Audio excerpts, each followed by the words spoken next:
In this video, you'll learn how to connect your Bluehost email to Gmail so you can read and manage everything from one inbox. This is really handy if you'd rather not keep logging in to separate webmail accounts, and it helps keep your email organized in one place.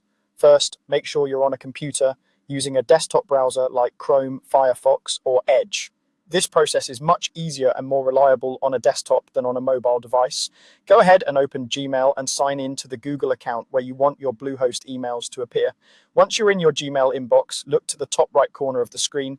You'll see a small gear icon, which is the settings menu. Click on that gear icon, and in the panel that opens, select See All Settings. This will take you to the full settings area where we can connect your Bluehost email.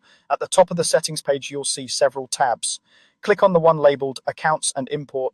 This is where Gmail lets you manage external email accounts, senders' addresses, and import options. We're going to use this section to tell Gmail to check your Bluehost inbox automatically. Scroll down until you find the section called Check Mail from Other Accounts. Here, click on the link that says Add a Mail Account. A small yellow or white pop-up window will appear asking for the email address you want to connect. In that box, type your full Bluehost email address. Make sure you enter it exactly as it's set up in your hosting account, including everything after the @ symbol.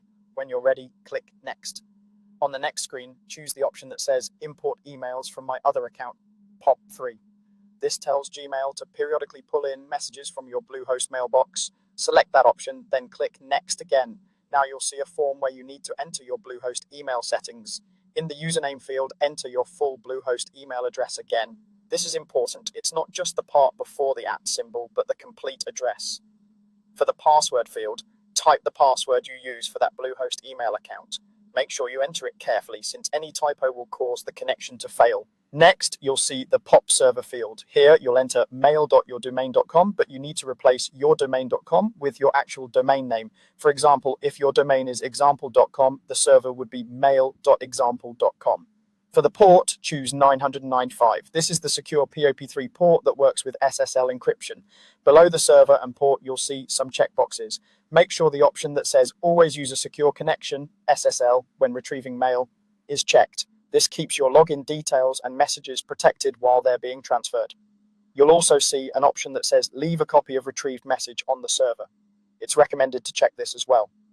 By leaving a copy on the Bluehost server, your webmail stays backed up, and you can still access your emails from Bluehost directly if you ever need to. Once everything looks correct, click Add Account. Gmail will test the connection using the details you entered. If there are no errors, your Bluehost email will start syncing into your Gmail inbox automatically. From now on, Gmail will periodically check your Bluehost account and pull in any new messages so you can read and manage them just like your regular Gmail.